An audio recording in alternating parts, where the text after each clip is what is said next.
Blog Talk Radio.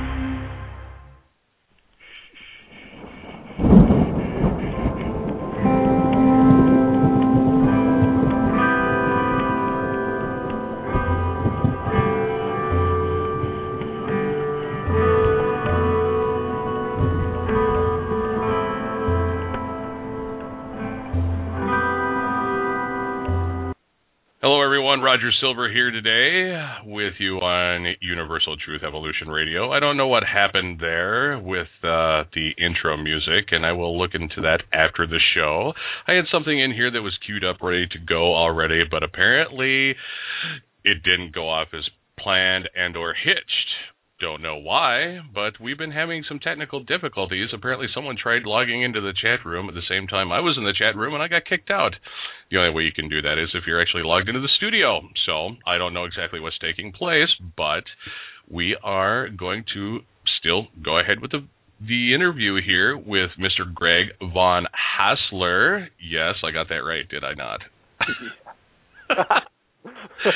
All right, so yeah, von Haesler. So, Greg, we're just going to jump right into it today, as I am feeling very keyed up, with just getting home from doing shopping and probably having about 20 minutes to even log into the studio here today. And I would like to start out with you and in a bio. Take however long you'd like, because we've got a couple hours here, buddy. Okay. Well, I'm just an average Joe from San Mateo, California. I grew up in the Bay Area, which was lucky for me because I got to have that cultured, open-minded state of thinking.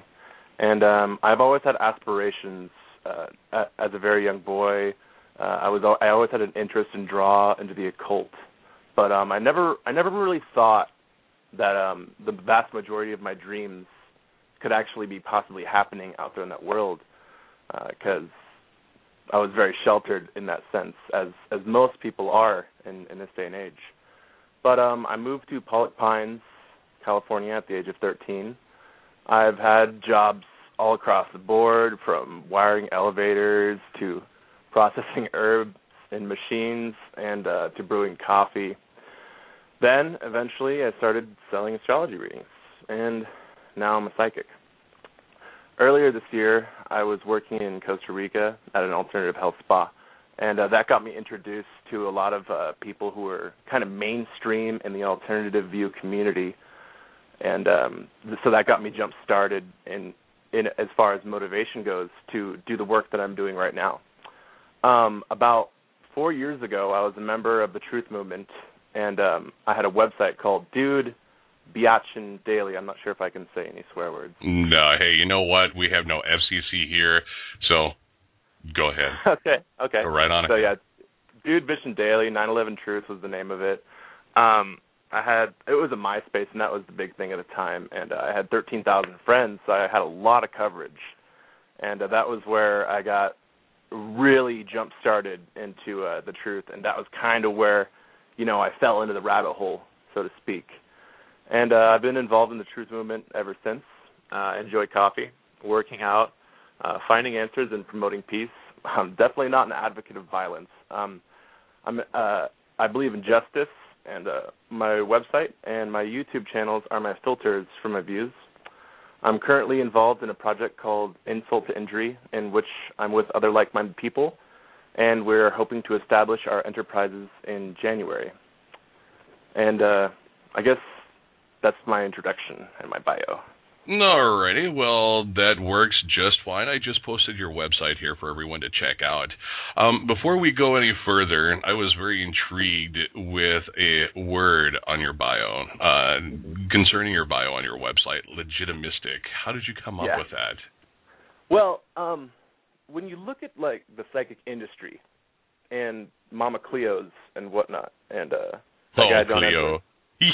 Cleo. There's a lot of charlatanry involved in spiritualism today. There's a lot of fraudulent work being done. Mm-hmm. So I thought it would be interesting to coin the phrase legitimistic, as it's the mix between legitimate and mystic, to kind of give that idea that, I'm a psychic, but I'm doing it with that mindset that, I'm not here to mess with people. I'm not here to to fulfill delusions. I'm actually here to be realistic with people. Understood. And I heard your interview with Gary Cassidy, and I've also watched your other short videos on your site just last night, as a matter of fact. And I enjoyed them. And I being intuitive myself, I feel that you are definitely on the up and up. I automatically feel that you are not out to mislead anyone. And with that, I wanted to ask you something about. In one of your messages to me in our communications over the past couple of days, you stated that you are a former whistleblower and the government actually attempted hits on your life. Can you take us deeper into all of that? Yeah, absolutely. That is probably, if that hadn't happened, I probably wouldn't have really found my spiritual abilities. What happened was when I had Dude Bitchin' Daily 9/11 Truth, I'm sure that as I mentioned this, there's people that could remember it. That was when the Truth movement was really hitting the internet hard, and Alex Jones was putting out his stuff, and people were getting to know him better. People were starting to understand the Michael Tessarian more, and David Icke was really publishing his books. Mm-hmm. And I'm sorry, can I get back to the year again? I'm sorry, I missed the year. I was 20, so it was between 2005 and 2006. Okay, thank you. Yeah, and that time specifically was, for whatever reason, and I think it has to do with scalar wave technology and mind control, that the mass infiltration of brainwashing really hit it up a high gear. Because, just stuff was happening that year. So that was when I got involved in the Truth movement, and I was posting my stuff just like everyone, and it's kind of ironic because, it's similar to Aaron's case, how I eventually just got real fed up, and I didn't like how people were giving me criticism, and I was feeling all this negativity, and I just gave up eventually for whatever reason. And I had a real good deal going, and people were really listening to me. And what eventually began to happen was, have you ever looked into gang stalking? Yes, I've heard of that term. I've heard the term, and I've looked into it, yes. Yeah, it's a super, super ugly but ingenious concept, which is basically if you're a threat to the U.S. government, you are targeted, and they kind of infiltrate your community. It becomes more difficult for you to get jobs. You notice that people start questioning you more.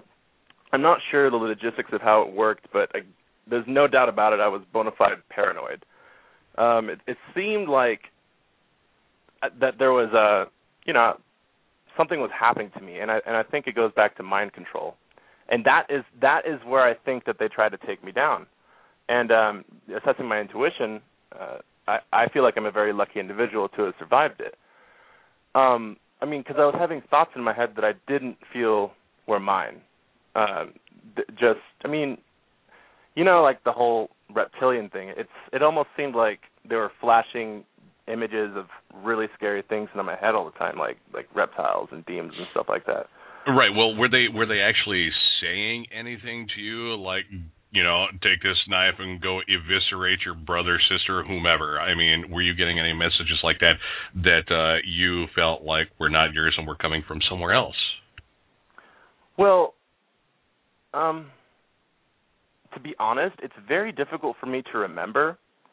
So looking back on it, what happened was I eventually started thinking that all of my good friends and all of my family members and everyone that loved me was out to get me. So that in and of itself can easily be, a malignant thought that wasn't my own.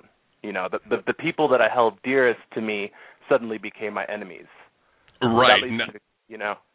I'm sorry to interrupt you here. I understand exactly what you're saying, and I would like to get this in here, not to interrupt you, but it is basically this gang mentality. If they realize that they cannot affect you directly, they will affect those indirectly around you and work through them. And I've had much of that happen my entire life, so I know exactly where you're going or talking about. So please continue. Yeah, I was on a website called lightworkers.org, after I was heavily involved in the truth movement. Well, I guess when I took my break, and I closed down my MySpace, and I got involved with some people, and these people helped me develop my spiritual abilities, but they were also giving me psychic information. And one of these people I actually ended up going and moving with over on the East Coast in North Carolina, and she was giving me all this really good information, and then she put in information which seemed to be dubiously corrupt. She told me that my family were all Satanists and that they were, doing bloodletting ceremonies on me and doing all kinds of horrific sexual things to me when I was a child. And none of it's true, And that's what leads me to believe that there was some kind of infiltration. And I'm not sure if it was mind control on her or possibly me too, or if she was directly involved, but it's super shady, Right. Mm-hmm. Everything about it reeks of being shady. Exactly. It's horrific. But yeah, that ended up folding over. I was humiliated. My reputation was ruined, and I kind of got cast out as being like the crazy dude in my town, and I guess ever since then I've been kind of piecing my life back together. It was a terrible time. It was a terrible time for me. Horrible things were happening to me. As I explained on Carrie Cassidy's show, I was questioning my sexuality, and that seems completely foreign to me because I've never felt in my entire life like I would need to question something like that, but for some reason, I was to the brink of insanity, so. And I'm not saying that homosexuality is bad or anything like that, so anyone out there, but. Right, understood. Right, excuse me. Now, how old were you when you came to realize that you had psychic abilities and/or gifts that were, when did they start awakening within you? Right after you were targeted, you feel? Well, the thing I believe is that in mind control, and when your brain is pushed to the limits, whether it's with actual frequency bombardment and the addition of, the MK Ultra, that repetitious torture to your brain where they just, slam stuff in there, which would be the satanic images of my parents and whatnot. I think that all of that brought my brain to a cracking point in which it unfolded. And, I mean, you can even get into this being that genetic Kundalini awakening, so to speak. Mm-hmm. Right. That I suddenly, it felt like it cracked me open to being able to see everything from a completely new way of being. It's extremely profound. Ever since for the past 4 years, I haven't seen the world in the same way whatsoever. I mean, it's literally like looking at the world with different eyes. Physically, that literally looks different to me. It's just. I understand what you're saying because I've been there. I was telling you right before the show aired that you and I share many similarities in that, but everything in my case started at a much younger age. But during my 20s, that's when everything started taking place. Major deja vus, major dimensional shifts, you name it. And I thought I was actually going crazy, but I chalked it all up then and still today that they were experiences. Everything that happened to me was an experience, whether it was good or bad, which has led me to where I am today. And now, I don't know about you, but when it comes to politics and politicians, the politics of today, to me, things are very transparent.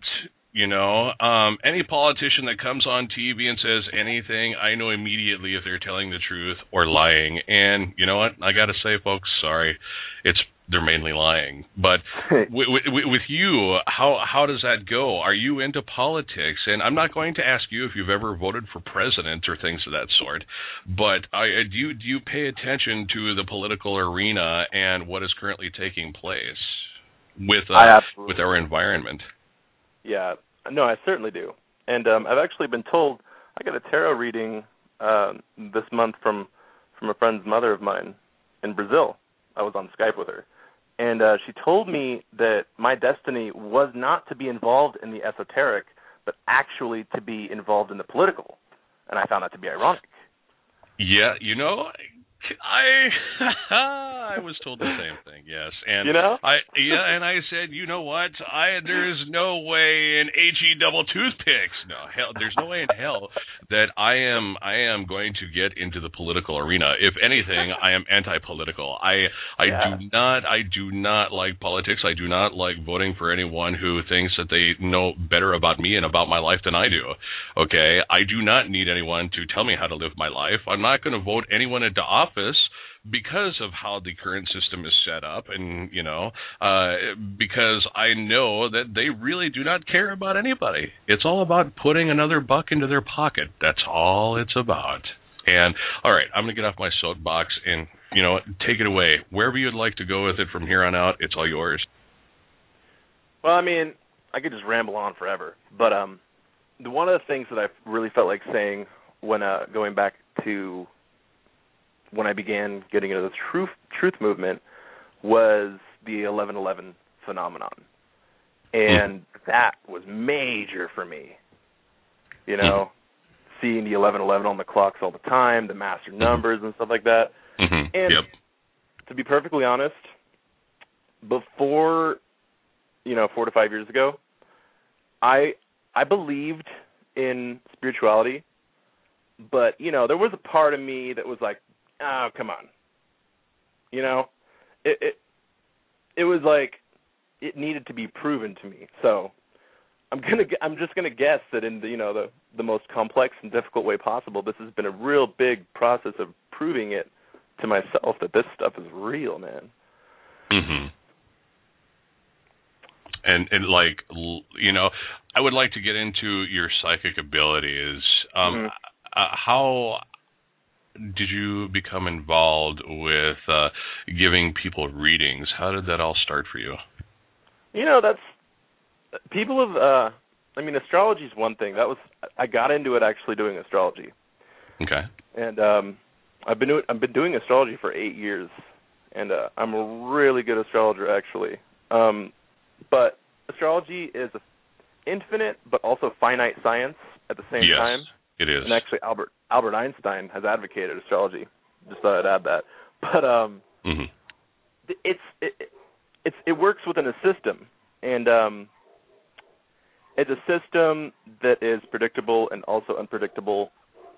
And I would do astrology readings for people, and they would always be like, "Greg, as you're doing this for me, it seems as though you have an intuitive edge about you. You know more about me."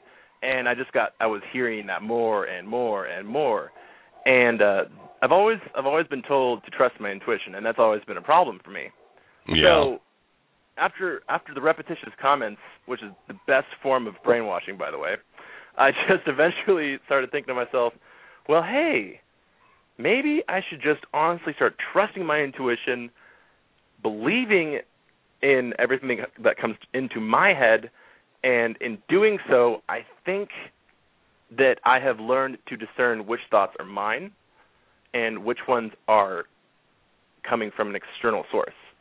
So being a psychic is really just about being able to control my thoughts, listen to my own intuition. To an extent, it's not even being a great psychic or a special psychic or anything better. It's just having that very necessary ability to understand what is yours and yours alone, and blocking everything else out. Precisely. Okay, so if I were to give you my astrological sign, rising sign, could you give me anything with that or from that at all at this point in time? Or are you needing to would you have to complete an actual chart? If I knew your rising sign and your sun sign or any sign, I can give you information within 0.5 seconds. All right. Well, let's give this a shot, folks. All right, Mr. Greg. I am Aries with Sagittarius rising. Ooh, fire. Yeah. Nice. It makes sense, the work that you're doing, man. You know, the Sagittarian morals and the Aries courage. Mm-hmm. So it was Aries sun and Sagittarius rising? Yes. All right, that's awesome. And yeah. Well, Sagittarius rising, I'm just going to kind of, give you little statements of what that means. Sure. Sagittarius risings, they tend to be tolerant. They tend to be very optimistic and straightforward. They love to be adventurous in what they do. They're very moral people, and they possess wonderful business abilities, but sometimes their morals actually get in the way of allowing them to conduct themselves within businesses. Well, with that right there really quick, yeah, that's where morality steps in, and one needs to be needs to discern the type of business they're getting involved with, but please proceed. Okay, yeah, that's ironic, though, because my rising sign is Capricorn, which is the next one after Sagittarius. Mm-hmm. And I have a lot of Sagittarian rising friends, and they're wonderful people to talk to because they'll always give you the truth and they'll be straightforward, and they really don't, the details about your life. They love to look over and just say, "Hey, I love you for you." So that's one wonderful characteristic of being a Sagittarius rising. Mm-hmm.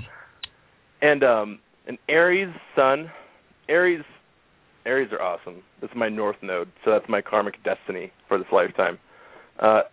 Aries suns are natural leaders.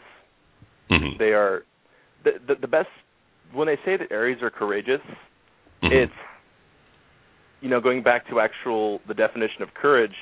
An Aries fears things just like everyone else, but the difference between an Aries and other people is that an Aries will fear something and do it anyway because they know that they have to. Right.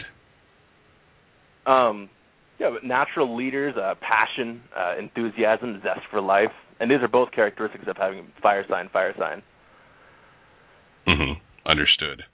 And now, I understood. Thank you for this. I have a question I have one from Chris Honeyfield that I'll get to in just a minute that I copy and pasted here in my notepad. But I have one from Chakra Ray Blue, and she is asking, what accreditation do you say you have? What accreditation do I say? Like, have I gone to an astrology college or anything like that? Apparently, yes. That's how I'm reading that. Yeah. Well, in regards to the esoteric work that I've done, there is, and it's a limited science in regards to what kind of accreditation you can have actually, and what kind of certificates you can have. There are esoteric schools being set up around the world, but as of 8 years ago when I started doing it, I think the influence that surrounded that in the beginning was there's really, everything I say is just my opinion. It's what I do. It's completely self-driven. There's no one out there telling me that, hey, I'm a great guy. But I actually have a website, siderealastrology.webs.com, and if I could type in this right now, I would. But I have testimonials from people who have written books on the pharmaceutical industry, like Gwen Olson. I have people who are involved in intermediate, like behavioral therapy, like this guy named John DePoy, a good friend of mine. Actors, Ross McKenzie, all these, influential people. Kung Fu master Maria Baird. Hey, I'm mentioning you live on radio. But these people, they've all given me really awesome testimonials, and they're on my website, siderealastrology.webs.com.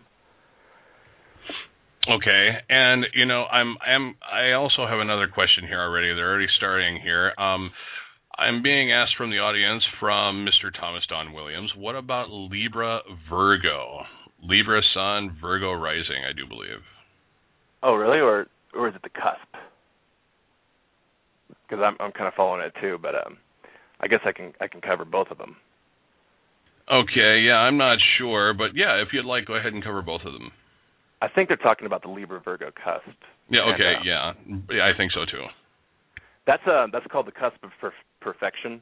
All cusps have a specific name. So Libra is beauty and grace, and Virgo is discipline and analysis. So the Virgo-Libra cusp is a blend of order and harmony. So, those are my words. Your interpretation can be surmised. Actually, one of my friend's mothers is a Libra Virgo, and I just gave her a reading a few weeks ago, telling her similar things. But in a nutshell, a Libra Virgo would be loving, but also with a critical eye. So they have that way of knowing to tell you what you're doing right or wrong, but doing it in such a way that's nice and keeps you at ease. Okay, and the question I have from Chris Honeyfield is, what is the rising part? The rising part of the sign. How do you know that? How do you know that bit? He's asking. The rising is determined by the time of birth, and it's very exact. And every single time someone asks me, I'm like, well, you got to know the exact time upon your birth certificate. And even if it's a minute off or a second off, if you're a really good astrologer, you'll know that beyond the rising sign, there's an actual, there's 30 degrees within each sign, and then within those 30 degrees, there's even more minuscule degrees. And this is why astrology is an infinite science as well as finite, because it just gets more complex and complex. But the rising sign is determined by the time of day you're born, in combination with the place, as well as the date, and it's the most important factor in the chart. It is the overlay where all of the planets fall within the chart. Without the rising sign, you have nothing.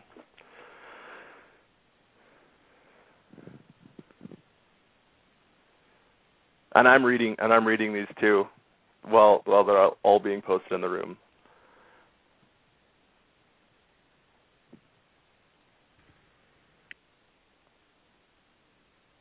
Are we still live here? Yeah, I'm sorry. I accidentally hit my mute button. Yes, we are. Yeah, dead air. Gotta love dead air. Yeah, that's great live. But, yeah, we're still live, and I was sitting here yapping my jaws. But we're nearing the top of the hour, and I actually wanted to get into some of your predictions about 2011 through 2014, but we can take those slow because this first half hour has just blown by. And I am also going to give the number out here, folks. If you would like to call in and ask questions at any time, I will try to get to them. As everyone knows, the chat room scrolls up quite quickly, and once a question is gone, it's gone. I cannot retrieve it, unfortunately. But the phone number, if you would like to call in and ask Greg von Haesler, ooh, yeah, okay, a question, that would be 661-621-7530. That's 661-621-7530. We would love to hear from you. Call in, people. Call in. Don't be shy. Don't be scared. We're all friends here. Yes, we are. Are we not? Greg, do you have anything else on astrology you would like to speak about? Well, I'm looking at the very specific things, and there's Dionysus is talking about the decants and the duodecasmas. I'm not sure if I'm pronouncing that right. I apologize. But, yeah, that's the very specific things. So it's cool that we got people in the chat room who actually understand astrology. Yes. That's what I'd like to add. Okay. That's what you would like to add. That's about it, huh? Hang on a second. It looks like we have a question from Mr. Ed Chavez. All right. Okay. He is, can we call in to ask for astrological advice? He is a yeah, okay. Yeah, we've been doing that here, Ed. He is a Gemini. Oh, no. I mean, Gemini, no, really. Gemini. Yeah. Gemini sun, Gemini rising? Apparently. Okay. He says, can you ask him, please, all in capital letters? Well, Gemini sun, Gemini rising. I'm waiting for a call beep. There, the call's done beeping. Okay. When you have your sun sign the same as your rising sign. That means that your sun is conjunct or nearly conjunct your ascendant. So that gives you actually Leo characteristics, which makes you honorable and you have integrity and you're good with children. You like being the center of attention. But all the Gemini characteristics make you witty, able to deal with the fun of daily life, and what else? I guess that's, that just Gemini. All the Gemini traits are further exemplified. But okay, yeah. In regards to I'm sorry. Go ahead. In regards to like giving more personal readings, it's just, I guess, kind of difficult. Well, there's a lot of topics that I'd like to discuss more. Mm-hmm. All right. Well, and with Chris said that's 4 Eds. That's 3 Eds too many. Thank you very much. I love you, Ed, but bro, we can't have 4 of you running around, buddy. All right. So what else would you like to discuss? Take it anywhere you'd like to go. We've got plenty of time.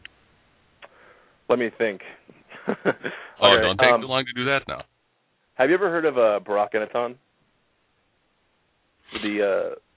Proposed by William Henry, and I think it was on Freeman TV. I do believe so, yeah. You're welcome, by the way, Ed. And it was the idea that Barack Obama is the reincarnation of Akhenaton. Yeah. Mm-hmm. Yeah, I thought that was cool because he does look a lot like him. I mean, if you actually analyze the pictures and stuff. Yeah, it's actually kind of creepy. Isn't it? Yeah, it's very creepy, and especially with some of the things floating around out there in the subversive culture in which we dwell. That he is actually supposed to be the last president of the United States before the proverbial hits the fan. Mm-hmm. NWO takeover. Right. Well, what do you think about that? Well, actually, this is a great topic that I really wanted to get in on the radio because, being involved in the truth movement, and you see globalization taking over, the banking systems are crashing, but the bankers are being bailed out. You see riots in Greece right now, and the UK students were rioting the other day. Prince Charles almost got hit. That was scary. That was just, Go ahead. In regards to the Illuminati, I've had a recent flash of intuition, and there's been things to confirm it. I'm getting the sense that they want, at the higher levels, for us to wake up. Maybe not the lowers like the George Bushes and the Dick Cheneys, who are just pulling our Cheneys, but the ones that really know what's going on beyond the 33rd degree Freemasons, which might not even be human.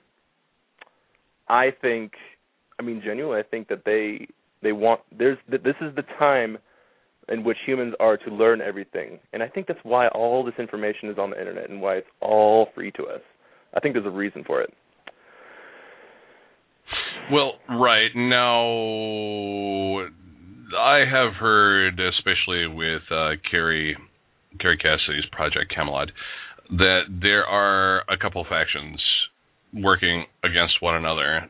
They supposedly both have many. They have the same agenda, just different routes of getting there. Okay, but neither one of those agendas end very well for the common populace, such as us. Now, do you feel that we do have benevolent entities within those higher ranks of government who are trying to help us out in the manner of trying to bring about the best possible outcome for everyone involved? And how do you feel about this scenario cropping up in 2012? And we'll get to, all the rest of the predictions that you have for 2012, but I would like to ask you specifically because I have many friends around me right now that are saying, 2012 is going to end badly, this, that, the other thing. And they think you're crazy if you believe that, if it's all about your mindset. If you think you're going to go down that negative path, that's where you're going to go. If you're thinking positively, that's where you're going to branch off. And this is all like a mind over matter kind of thing. But I would like to get your take on 2012 and what you feel personally is going to be happening. Yeah, beyond the actual predictions, I mean, people talk about a pole shift, and then there's like a frequency split where the people who are ascending and the people who are descending go in different directions. I'm not sure of that, but I'm trying to figure that one out myself. Do I think that there are benevolent groups? Yeah. At the highest orders, yeah. And that might be just a Da Vinci Code hope, but, you know, Tom Hanks' hair looks pretty good in that movie, so I was convinced, but... right. I know, it was terrible, actually. His hair looked really bad. But, that's what happens when you get older, yeah. I know. I'm 24, but you can tell. You know, it's I'm feeling it. Feeling it. But he's making the best of it. Right. So back to 2012. What do you feel personally is going to happen for you? Well, I mean that gets close to the predictions, which has been my I mean, if I didn't come up with the predictions, I wouldn't have gone on Project Camelot. Okay. But aside from that, it's a real tough question, man. And it's difficult for me to really say, you know, because there's blind spots even for me, you know. Right. Understood. And for you and for everyone, we can't predict the future. But I mean, we can predict the possible outcomes. But what was I going to say? My friends recently, you know, I've got friends that are like, you know what, the world's just going to end, and that's it. I'm like, so do you believe that the shift in consciousness is possible and that we will make it at this time? That's the fundamental question that it comes down to. And I think that is pretty much absolute, even if you're in the Illuminati, even if, you know, I mean, because they're humans too, you know, even these corrupt politicians. You know, do they think that the human race is actually ascending into some kind of new era? Giving them the most possible tolerance. But I think it is the mindset, you know. I think it's what you believe is going to happen. And if you're the kind of person that wants the apocalypse to come, then I think that can be a possible scenario for you. I would like to cite Michael Thessarian. Have you heard that guy before? Yes, I have. You know, I love Michael Thessarian's work, but it seems like he started going down the path of just the Illuminati's bad and that's it. You know, he wasn't trying to wrap his mind around something else. And he's got tremendously great work, especially on Akhenaton and the origins of the Illuminati. But I think he might be missing the point of the higher ideal taking place here and the bigger perspective of how all this good and evil is very necessary for humans to ascend. It, you know, for anything to grow, it requires both aspects of it. And, you know, it definitely requires both aspects of it because it's up to the individual and the individual alone as to which path they're going to follow. Which wolf is going to win this battle within you? You know, the white wolf, the black wolf, the gray wolf? Are you going to merge the two? You know, are you going to be able to balance yourself with the two? You know, you cannot know love without hate. You know, light without dark, because they all work together synchronistically in harmony. But, you know, we do have a caller here, and they got their hand raised from the 413 area code. Caller, you are live on the air. Hi, who are we speaking with today? Hi, my name is Christina. How are you? Hi, Christina. How are you? Thank you for calling in today. Oh, this is such a great show. I'm so glad I'm tuned into this one. Thank you very much. Do you have a question for Greg? Really great. Yeah, I do have a question about the North Node, North Node Sagittarius. I was a teacher, so I think that was a Gemini thing, and I'm always going, what am I supposed to be doing with my life? It's so agitating, agitating. But then I think about what you just said. I'm like, does it really matter what I do? Maybe it doesn't really. Do you know that the actual house that North Node lies within the chart? Oh, gosh. I don't have the chart in front of me, no. You mean, versus, Sagittarius or whatever? What? Yeah, I don't know. Well, hey, I'll tell you what. If you want to talk to me after the show, and I can actually do your chart for you and give you a little sample reading and then go into that, I can tell you some more. But right now, a Sagittarius North Node indicates a life in which, living in a small city life and doing day-to-day things, communicating with neighbors and siblings. But then in this life, you desire to have a more profound existence. You want to look at the bigger picture. You want to travel the world. And actually, the Sagittarian is the teacher and the Gemini is the student. But it also flips, and the Gemini can be the teacher and the Sagittarian the student. But all in all, that karmic path is about morals and communication. So. Wow. Okay. That's great. Thank you so much. You're welcome. I don't know if I can ask any more questions. I don't want to take up any more time.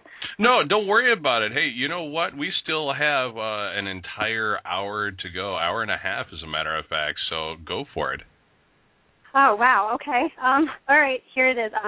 So I'm an Aries sun, Gemini rising, and Pisces moon. Mm-hmm. I don't know if we can get anything from that.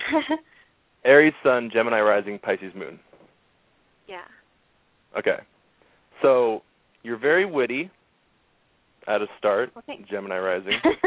You're very clever.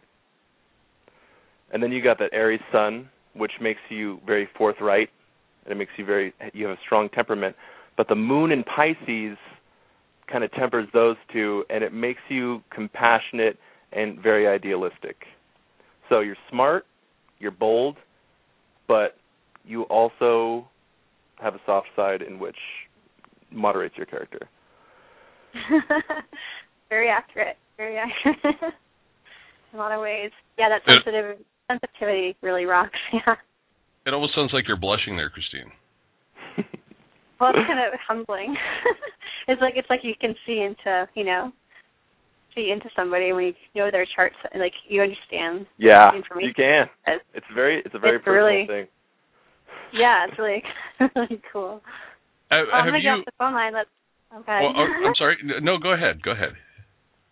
No, I'm just nervous about taking up too much time, so go ahead. Oh, no. You're not taking up any time because we don't have any more callers, and I guess you're going to hang with us for a little while. Mm-hmm. So, okay. All right. Greg, have you got into numerology at all? Yep. And playing with the numbers, really? Yes, I have. All right. Now, would you say that numerology is more accurate because people say that what is it? Numbers never lie. Mm-hmm. Well, right. I'm a 7. Yeah. I do traditional tropical astrology, and then I'll do Chinese astrology, and I can actually find correlations between Chinese astrology and tropical astrology. But when it comes to numerology, that's a system unto itself. So do I think it's more accurate? No. Do I think it's less accurate? No. I think it's entirely different, but equally meaningful. And I do think in order to get the whole perspective of your life, you do need to investigate numerology too. Understood. And, I've done numerology as well. Have you heard of Glennis McCants? I would really love to get her on a show someday because she is very, very quick to work with numbers, and she said that's how she met her husband. Numbers can be very toxic and things of that sort when it comes to relationships. I'm very intrigued with the science of numbers, and go figure, I'm dyslexic with letters and numbers, Colleen McClure here has a question as well. Greg, can you go into describing how the retrograde planets in your chart affect you? Yeah, those, from what I've studied and from what I understand, a retrograde planet usually indicates some kind of mistake in a past life. Like I've got Jupiter retrograde and Neptune retrograde. So there's a possibility that in my life, my previous lives, I may have been too self-righteous, which is a Jupiter flaw, or a Neptunian flaw, which means I may have been too martyrsome. So a retrograde is unto itself, you take the definition of the planet and you look at its bad sides and it's a possibility that in a previous life you have taken that energy and misused it. Thank you very much for that. And Christine, is Christina or Christine? Christina.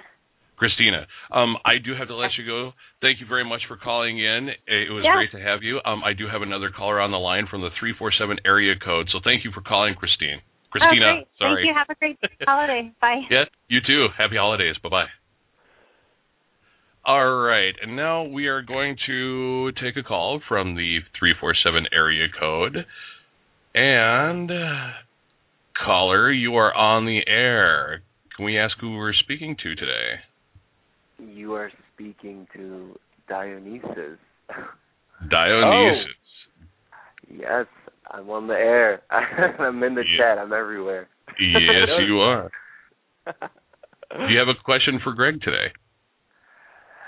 I don't know. I don't know what to ask him. I don't normally call in for readings because I'm used to giving them, but I guess my question would be, have you, Greg, ever mused over how astrology actually works and how, as well as how psychics actually receive their quote-unquote psychic information, as opposed to just implementing your services with astrology and with the craft of psychism, but have you really deeply thought about the intricacies behind your crafts or your mode of choice, be it your psychic awareness or astrology itself? And I ask a real valid question. Every person. Yeah. I mean, kind of like what makes astrology what it is, what makes an astrologer, what is the foundation of being a psychic, and where does it come from? How do you become it? Where does the information come? What's the history behind it? I mean, is that kind of what you're asking about? More so, there are many individuals, especially scientists like James Randi and a number of other debunkers, that look at psychics and look at astrologers, and they believe them to be absolutely nuts. They think that they're crazy because they cannot conceive of how a psychic can live off of blind faith. And that's something that I've found for a lot of psychics that are in the field today. They like to call themselves psychics. They like to get on the air. They like to give readings. They like to make the money that comes along, the easy money that you can make in your house that comes along with being a psychic. But they don't necessarily like to delve into or question where this information comes from. And so they often end up sounding ridiculous when on the air when they give their readings or interpretations. For instance, a psychic may say, I'm seeing the number 2, and that must mean maybe in 2 months, 2 years, 2 weeks, 2 lifetimes that you'll actually, win the lottery. And I think it's just the whole entire field needs to be analyzed. It needs to be redone. I think psychics need to really deeply think about how it is that they are gathering their information, where they're gathering their information, and if they're simply deluding themselves. I mean, for you, what defined your psychic awareness as real? What made you know in your gut, okay, I am connected to something that is beyond myself, that is truly of an, I guess, a spiritual or psychic nature? Okay, let me interject now. I think that there needs to be scientific studies done upon psychics, and it actually is beginning to be done in Arizona. I think if you actually study astrology as a scientist and you look into it and you see the physical characteristics which are represented by the rising signs and how it is so similar to the descriptions, and to me, astrology is a science, and I think it is self-explanatory. But I do think that scientific study and inquiry would be a great thing for society, and actually have that implemented into psychology, astropsychology, and having a psychological aspect as well of being a psychic and seeing the physical characteristics of what can make it possible, like diet and your environmental influences growing up and what genetic predispositions may make you more psychic because it runs in families. So I think that there is necessary order which must be introduced in order for the psychic and astrological industries and any spiritual industry to become thought of as legitimate, and that's why I call myself the legitimistic. Very nice. Now, how do you pose that society would go about this? I mean, would there be one individual that rises up out of the crowd and they're like, going around testing every psychic and denouncing them as legitimate or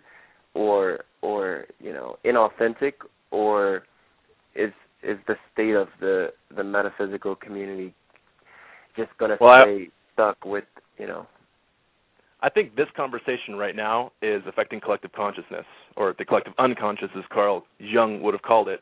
So just thinking about it, just talking about it, that right there is bringing the message out to people. And not only is that actually going out to people, and hold on, I'm reading the room, but it's... Me too. I wouldn't advocate the Messiah complex in any way whatsoever, which is the one person rising up, because I think that is kind of a religious delusion. And I do think it's martyrdom to some degree, but I think that this work which is taking place right now, this conversation we're having right now, I think this is the change that we're experiencing in society. Well, very nice. I don't want to take up all your time. I meant to get on the air and act really, really silly, but... Well, I'm glad you didn't call in. Thank you very much, Dio. And... at least you're not calling in saying that you're, with a case of Tourette, saying your underwear's dirty or something. I mean, we're bound to get that. There's a host out there like that, and I love him. Oh my God. Yeah, there was a host way back when. Not to get too far off subject, but there was a radio host. I can't remember if he was on the East Coast.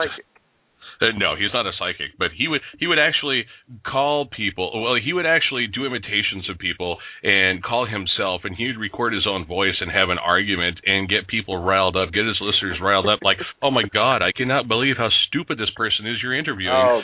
And he gives a disclaimer before and after the show, folks. Everything you heard, brilliant. Yeah, everything you heard is all done by me, including the callers. So yeah. I would like to do that sometime. That sounds fun. But you're not taking up all of our time, by the way, Dio. We have another hour and 12 minutes to go yet. When would you like to hit up Greg on the predictions? Would you like to wait? Do you think it's an hour's worth of material, or what would you like to do? Are you speaking to me or Greg? Greg. Oh, God, you were speaking to me. Okay. Yeah. Sorry, the Dionysus god of confusion thing was really getting me there. Yeah, sorry, Dio. I was just kind of mindful with my birth name. That's actually my birth name. So when people bring up God of wine, I'm like, I don't know anything about Dionysus, yeah. or I don't even say, people don't even call me Dionysus. They call me Dionysus, or whatever, dinosaur, diabetic, whatever. How about Dio instead for Ronnie James? That's what I was thinking. Some say that. I don't know. Yep. There's one host, she calls me Dinosaurus, so I think Dio. That's a bit right better. on. I can deal with that. Forever you shall be known as Dio by me. No. Thank you very much. You're very welcome. Thank you very much for your call, by the way. This is great. I am very happy that the audience is, participating. Folks, if you would still like to call, the area code is 661-621-7530. Oops, I didn't do that. 661-621-7530. Greg, okay. Yep. Your predictions. Do you believe that you have at least an hour's worth of material? And I'm sure we're going to get more callers. We have one more calling. It looks like we have another one queued up here. But what say you? I don't think that actually stating the predictions themselves would be an hour's worth of material, but I think the repercussions could be very easily. And ideally, I just want to talk in a progressive state, and I don't really want to stick around in any one subject too long. And understood. I want to get as much accomplished as possible.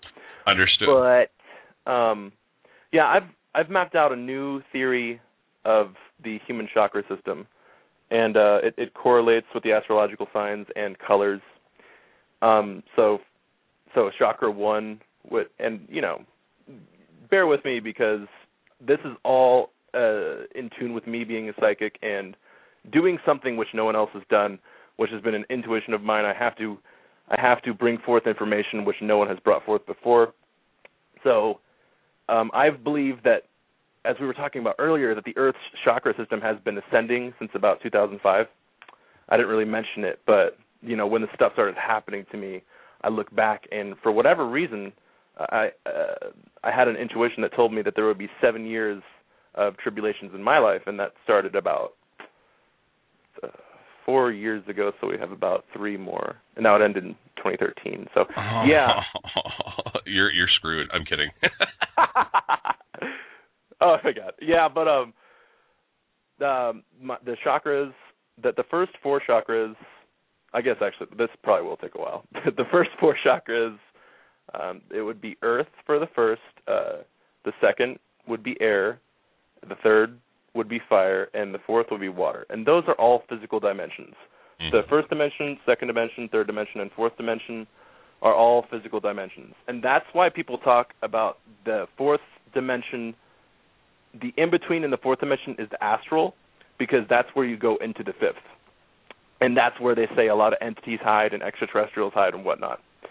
And right now, we are converging from the third dimension into the fourth, which is probably the first time it's happened in a long time, and no one has seen it happen before. We're actually leaving the third dimension as we enter 2011, which is why this conversation is so profound, because that something is happening right now which has not happened in our, I guess you can say, cognitive memory. I mean, it could be in our soul memory, but it's been a long time. So as we enter 2011, the themes which can be expressed would, for the fourth chakra, would be, you'll see the love being implemented in our consciousness, you'll see truth, and you will see the law. And this is all on my website. It's the theory, and then I got the whole thing written down, and then I got the video predictions 2012 and et cetera. And the reason I haven't done any work since is because this work has been so revolutionary. But that's 2011. Do you want me to keep going? Yeah, please keep going. With 2011, though, I wanted to get back to, what was it? The leaving of the third dimensional plane. Can you explain to the listeners a little bit more, get a little more in depth with that as far as leaving the third dimensional plane? What does that? Yeah, please take it away. So the first dimension is the earth dimension, and that's your soul, that's your life, that's the first chakra. The second dimension is the air dimension, and that's actually where you get the ego, and that's where you get intelligence. Then the third dimension is the dimension of fire, and that's where and these are all correlating with the first, second, and third chakras. So the third dimension is where you get fire, and that's where you get wisdom and dominion and experience. So right now in 2010, we are establishing all 3 of those things. We are establishing ourselves, we are establishing our intelligence, and we are establishing our wisdom. And that is what will carry us into the fourth dimension of unconditional love in 2011, and then 2012 and 2013, which are the fifth and the sixth. Okay, and now, being a double fire sign such as myself, and I even think I even delved more into it and found out that I'm actually a triple with my moon in Aries as well. I don't remember for sure, but yeah, yeah, a triple fire sign. So that's not going to condemn me to the 3D reality, is it? It better not, damn it. Wait, what did you say again? Being a triple fire sign, that's not going to condemn me to the 3D reality, is it? Oh, hell no. That's no way, man. All right, I just had to ask, just to ask, I know, but people were listening, and they probably had the same concept in themselves as well, so it was good to address it. Right. Thank you. Well, okay, I have another question before we go on to, the next couple years here, the next few years. It comes from a regular, here in the UTE chat room. His name is Mr. Ed Chavez. He says, he says, Roger, ask him about the future of the truth movement and whether or not China will beat us to the disclosure of UFOs and ETs. I saw that, actually, and I remembered that, so that's cool. The future of the truth movement is inevitable, that it will succeed. The question is, what reality will it succeed in? And that is not necessarily a question I can answer, because then you start getting quantum physics, and you start getting split off into different dimensions. And, exactly. That gets into a sphere of understanding which I don't think I can personally enter into yet, but I can tap upon. I can touch upon briefly. As far as China, in regards to UFO disclosure is also inevitable, but it's being funded by the Rockefellers. So no matter how you look at it, the Disclosure Project is funded by the Rockefeller family. So, and as most people know, they're pretty high ranks in the Illuminati. So they want, that's where it goes back to, they want people to wake up. They want people to understand that these things are happening, but they're doing it in an incremental way, and in almost an absurd way. And it's very difficult to look at from a close-minded point of view, to actually kind of getting back to the Michael Tsarian thing. No offense, Michael, if you're listening, by the way. Love your work. Way to cover your butt there. Yeah. All right, and would you like to acknowledge what you're seeing in the chat room here? Does he mean the 9/11 Truth Movement by Manda Panda? Yeah, since I'm so deeply touched by 9/11, the 9/11 Truth Movement is a little deeper than most people see at face value. 9/11 was actually an occult mega ritual. Yes, it was. Yeah, so not only was it an inside job, not only has the CIA actually set up the Taliban, but at a deeper level, there is an energy which is being absorbed. And I don't know, did you, when Project Camelot posted about Hidden Hand, did you see that? The acclaimed Illuminati insider? No, if I did. How long ago did that one come out? If I did, I don't remember it offhand. Yeah. Well, that was just a guy who claimed to be in the Illuminati, and a lot of the stuff that he talked about, I'm not sure if it was all true, but there was a lot of good cookies and nuggets of information, so I recommend people to find that. It's actually on AboveTopSecret.com, and Project Camelot has it posted. But the 9/11 Truth Movement, I guess in the most fair and rational and logical way possible, in the reality where truth succeeds and the human race becomes enlightened, 9/11 truth is mandatory. And, that's just a given. That 9/11 is the slap in the face, and that's what woke me up. That's when the Illuminati was like, yo, we're here. We are here, and we are showing you, and we are showing it in your faces right now. You better wake up. That's it. That 9/11 is the most important event in human history, at least within the past 100 years. And I do say that. Yeah, right. I remember what life was like pre 9/11, as many of our listeners do out there. But would you mind if I told a quick story about my 9/11 experience? Mm-hmm. Well, this was 2 weeks before it took place. I felt that something was not right. My ex-girlfriend also felt something was not right. Neither one of us could put our finger on it. One day, we're driving from her place back to my place, and we're on the highway. And I've told this story before on another show.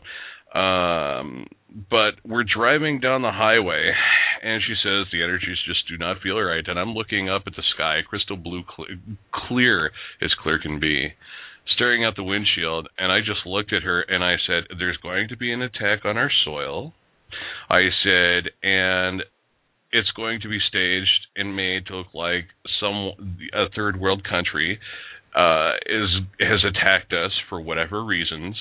I said, but it's all going to be a farce.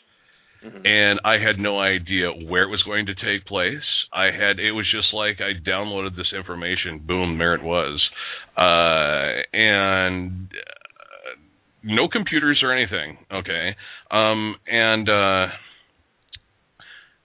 it was just very strange that I looked at her and I said this, and she looked at me and I said, "Don't ask me where it's going to happen, but I just feel that there's going to be an attack on our soil. They're going to blame a third world country, but it's actually going to be an inside job." Is exactly what I said. Well, I didn't think anything about it. 2 weeks later, the night before, I was laying in bed watching TV. And all of a sudden, I just broke down and started sobbing. I mean, I was a heap. I could not move. I was laying in bed, not in fetal position, but, I was not sucking my thumb either, but I was in fetal position, and just sobbing and sobbing and sobbing. And she looks at me, she goes, "What is wrong with you?" And I said, "I don't know." I said, "It's uncontrollable." I said, "I don't know what is going on." Well, the next morning, I didn't turn on the news or anything, and I went back to my house to get some laundry started earlier that morning and turned on the TV. Boom, there it was. And I was like, that's why. That's it right there. I said it 2 weeks ago. I just didn't know where it was going to happen. Well, you know that when an event, you may not know, but when an event happens of such deep significance, it tends to echo backwards and forwards in time. Mm-hmm. So you were picking up on the pain before it even happened because it shot back towards you in time. Because that's how profound this event was. Exactly. And you're intuitive. Yeah, not to mention empathic, and so that does not, it makes for a real, crappy mix at times. It really does. But, all right, let's move on here. Folks, if you would like to call in, the number is 661-621-7530. That's 661-621-7530. And if not, please type your question into the chat room. My lovely assistant, Wendy, is not here today to help because she has prior engagements, but please type your questions in capital letters so that we won't miss them. And Greg here is helping me keep track of the chat room as well. And thank you very much for that, Greg. But let's move on here.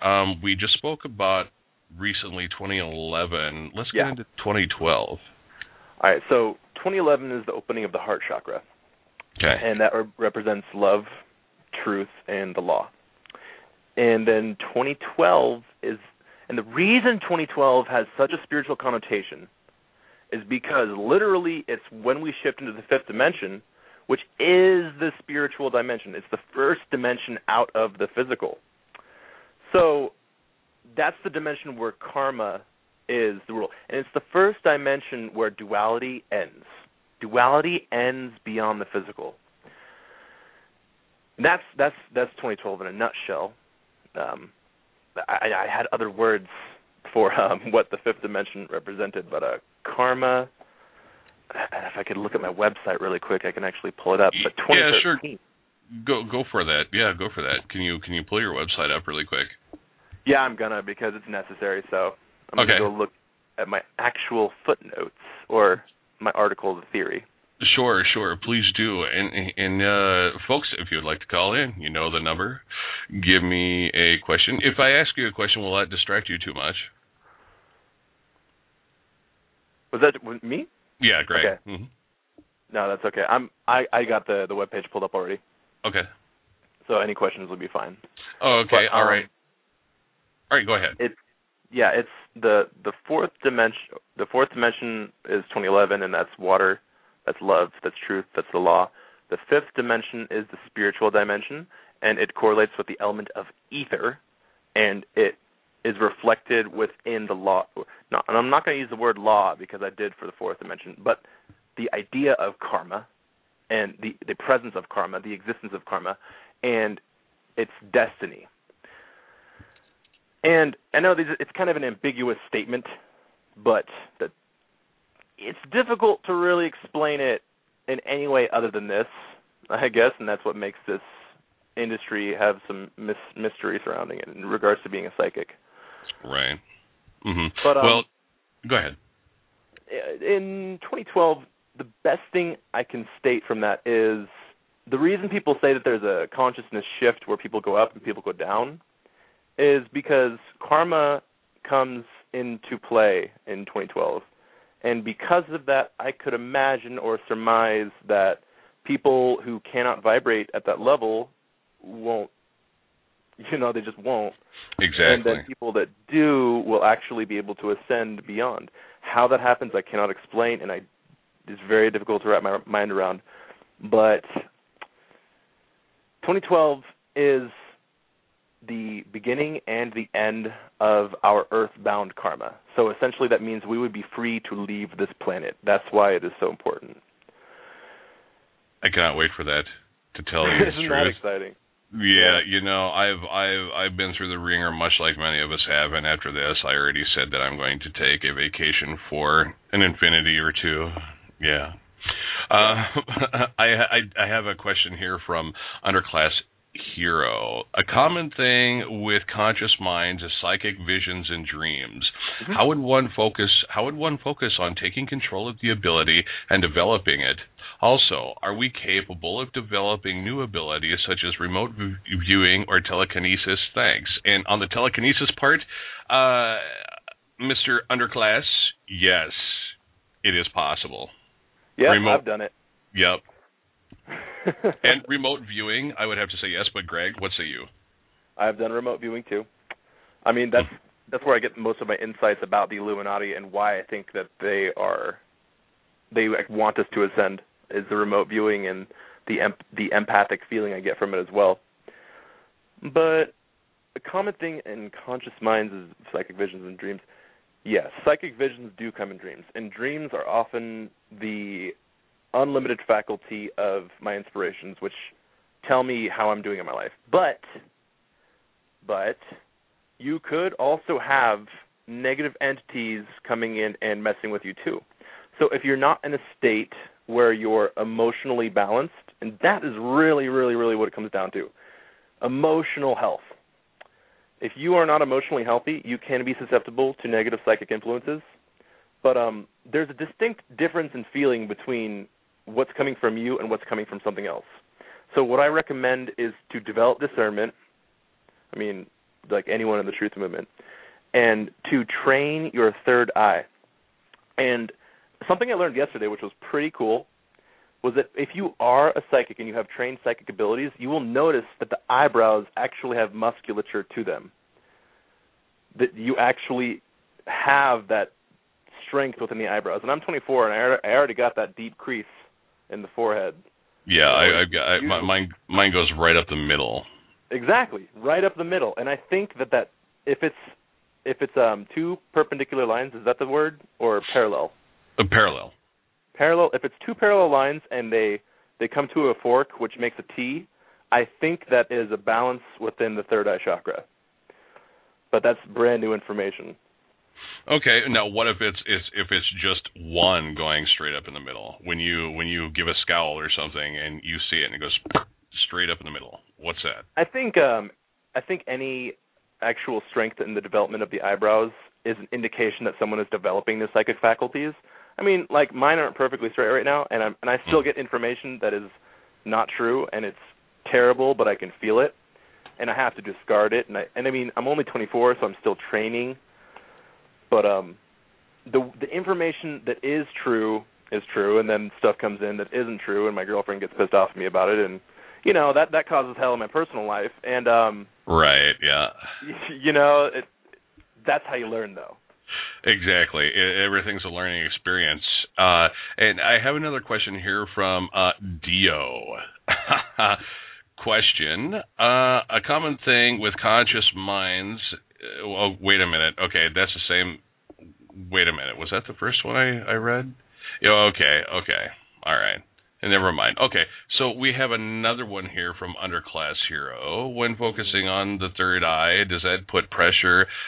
out two eyes, on out to two eyes, I guess, when closed? Just curious. It does. I mean, if you scrunch your eyebrows together, if you furl them, you can feel it. It does, to an extent. It touches your eyes, and I think that's necessary. I mean, I can't know exactly how it works, but yeah, you will feel it in your eyes. Okay, now I have a question for you. When you're actually concentrating on your third eye chakra, and you feel a pulsating energy right there in your forehead, what exactly do you feel is taking place? Well, for the longest time, I would have very interesting sensations in my forehead, and the best way to explain it when your third eye is developing is, and you click and you have that psychic vision suddenly, it's like you literally see things differently, and that's the best way to explain it. Reality, it's very difficult to describe, but it's like putting on glass.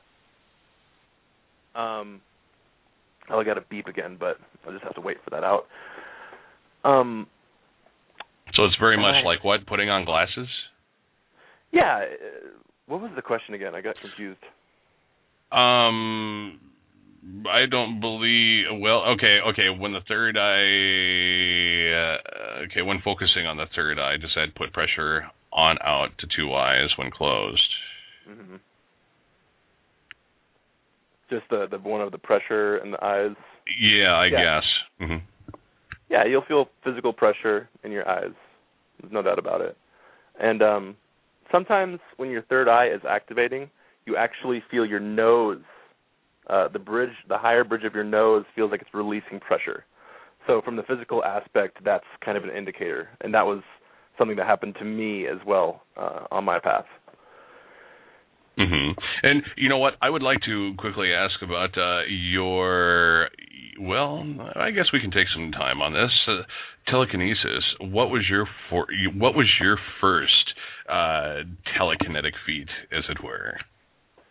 My first, and I guess my only documented that I'm aware of, because I mean, if I get pissed off, the walls crack, But really, literally. Oh yeah. I mean, it's very obvious to me that my emotions and my mood reflects itself in the physical environment. So that right there is kind of an indicator to keep the thoughts positive. Right. But and I can go more into that later. But my first telekinetic experience was when I started all this about 4 or 5 years ago, and Tazo teas, the ones that they sell at Starbucks, because I was working at Starbucks at the time. Oh, well, you go ahead. Yeah, I've never been to a Starbucks, honestly, but go ahead. Good for you. So they have little metal staples where the tea bag draws down. And I'm assuming that for whatever reason, my telekinetic energy was conducive to metal, as metal is a conductor of electricity. So right. It could be an electromagnetic field, actually. But what happened, I was drinking a glass of tea. I was in the truth movement, and I was pissed off one night because people weren't listening to me. And I was just, kind of looking down at my tea bag and, just blasting negative thoughts into the world. And then I noticed my tea bag started swaying left and right. And I was like, or the tea handle, I guess you can call it, with a little metal staple and a little Tazo tag, was swinging back and forth. And I was like, what the fuck? What? I was like, what is this? Right? Mm-hmm. My logical mind is like, whoa. So I immediately thought to myself, well, I better study it. I better be a scientist about this. I better actually make I better set up an experiment. So I stepped back across the room. I covered my mouth. I closed all the windows. I made sure no fans were on, that there would be no unknown variables that could be affecting this tea bag from swaying back and forth. Mm-hmm. So I did that, and it still happened. So I was like, So at this point, I had enough enthusiasm and enough confidence to get out my box of Tazo teas and lay out 20 of them on my windowsill. And this is I shit you not. I was about 20 feet away, and I looked at them, and as I focused and turned my head, which was about 5 feet in width, all 20 bags, they just waved like it was a big gush of wind just had hit them. And it was entirely conducive to exactly where I was focusing my intent and where it was hitting. Yeah, and I brought my mom in, and I was like, Mom, check it out. And I brought my sister, and they're like, go back to bed. But Where was this energy being focused from? What part of your body did you feel it emanating from the most? It had to have been coming from my head, the brain. Mm-hmm. You know that movie, Dark City? Yep. Where the guy does the thing with his eyes and changes everything. Mm-hmm. It seems similar to that. What was I going to say? Something. Oh, yeah. My theory was that it may have been conducive to a solar flare or something in the external environment affecting me, because it only happened for 1 week and it diminished slowly as that week drew on, and eventually I couldn't do it anymore. Ah, you're sucking power from the sun. Isn't it interesting? Yeah, very, very interesting. Mr. Ed Chavez says, what about humans, humming and tingling scalp sensations during meditation? Scalp sensations during meditation? Yeah, humming and tingling scalp sensations. Oh, humming and tingling. Well, really, when you're activating any part of your body, there will be a physical manifestation. So if you're hearing a noise, if you're hearing a humming, I'm not sure if that's harp mind control or if it's actually your own body, but that could indicate a frequency shift that you're jumping up a dimension. And physical sensations, that could be the actual electromagnetic current that you're feeling tingling, which could be the actual psychic energy, which is electric, which goes into in a nice introduction to my topic about 2013, actually. Okay, and we have a caller on the line here from the 302 area code. Caller, you are live on the air. Who are you, and do you have a question for Greg? Yes. Hey, Roger. It's Kathy. Hey, everybody. Hey. How are you? Hey, Kathy. How you doing? I'm all right. Great. I was wondering. Go ahead. I'm sorry. No, I just said great. Go ahead. Okay, good. I was wondering if he had any thoughts on past lives, or if he senses past lives in individuals or anything like that. Mm-hmm. Yeah, I do. I've actually had a past life regression in which I felt like I was experiencing it as a soul group or a soul collective, or I was individually the soul of King Tutankhamun. So I do believe in past lives. Yeah. Yeah, me too. I didn't know if you sense them in others or anything like that. No, I do. And it's my understanding that the people born at this time, there's a lot of incarnate leaders, spiritual leaders, religious, and I won't say religious, but just leaders of various faculties incarnate now to make this shift possible. So, yeah. Uh-huh. And a couple other quick questions. When you were speaking earlier, I couldn't sign on. I couldn't get the chat to work about retrograde. It isn't retrograde I don't know if you mentioned it before, so I'm sorry if you did, if I'm backtracking. But isn't retrograde also a matter of where the planets are aligned right now, not necessarily in your chart as well? Oh, yeah, like a transit. If it's a retrograde, people do the opposite sort of thing? Mm-hmm. Yeah, like I was talking about a natal chart retrograde, which would be the one when you were born. But like right now, Mercury just went into retrograde, and that'll mess up your thinking and make communication all sorts of interesting. And I believe it's in retrograde right now. Yes, it is. I think till the end of December. I'm not sure. Sometime to the end of December.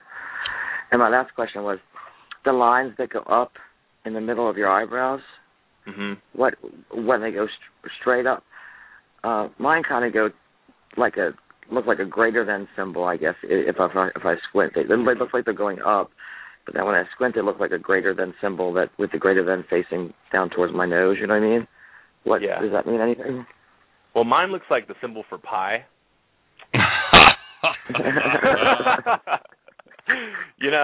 They're not exactly straight, but it's kind of like a diamond shape with not a triangle. A triangle with no bottom on it. You know what I mean? That's what I'm having difficulty visualizing it, but I mean, up and down. But slanted a little bit, I guess. I've seen a lot of different eyebrows, and I've known different people with different psychic faculties. And my best explanation of that is that you're developing your psychic abilities. Just like mine isn't perfect yet either. It's been like that for a while, since about 30s. It's been. And I always thought it was because I'm dramatic, make a lot of expressions, but I guess it could be something different now, Yeah, I'll work out my eyebrows actually. So. You do? Yep. I squint them real hard. you gotta quit doing that, because it'll give you a hell of a headache. Trust me. Thank you very much, Kathy. You're welcome. do you have anything else for the caller? I mean, for our guest today? Does he? I didn't hear the whole thing. Does he sense things about individuals, where they're at in their life or anything? Like from a caller like me? Yeah, I do. I always do, but it's a matter of discretion and it's a matter of comfort. So I believe in the rule, ask and it shall be received. So I don't go out there giving people advice, without their desire to know it, so. Well, if you have anything for me, I have desire to know.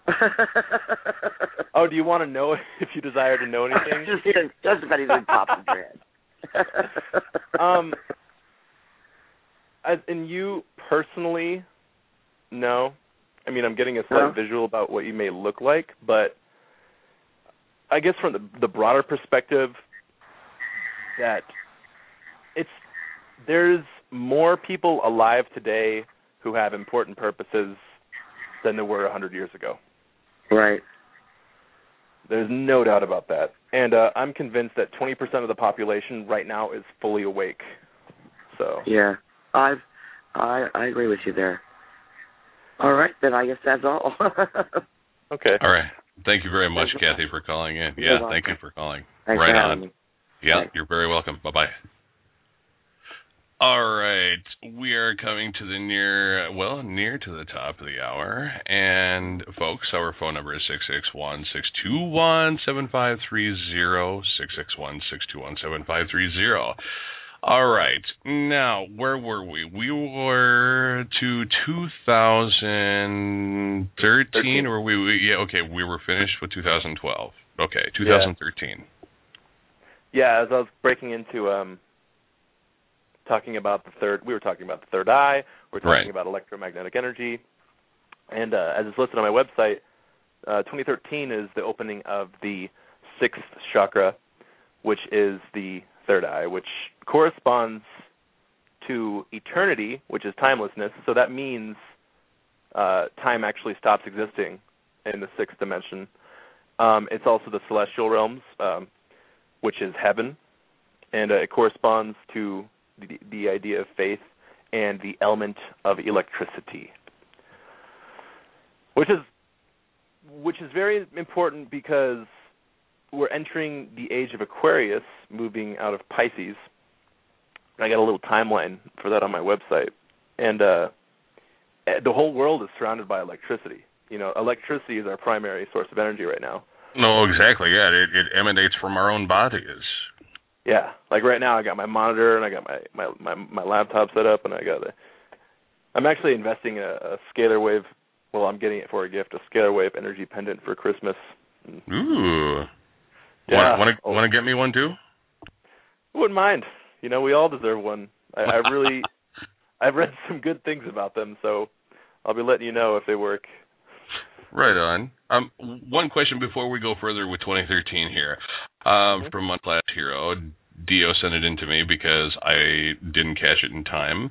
Let's see. When is the best time to meditate and practice developing your abilities? Also, is it a bad habit to just rely on your dreams to get messages? Thank you. Yeah, I think reliance upon your dreams to get messages is not necessarily a bad habit, but you do need to train your conscious mind. So you need to bring the subconscious into the conscious realm. So you need to be able to navigate your dreams and the day, and kind of blend the two. What was the rest of it? I kind of forget because I'm. Oh yeah, okay. I just exited out of the question, unfortunately here. So Dio. Go ahead. Is there a time and place to meditate? Yes. Is there any certain place or time? My thoughts on that would be no, honestly, just when you feel the time is right. What say you? You want to hear a cool story?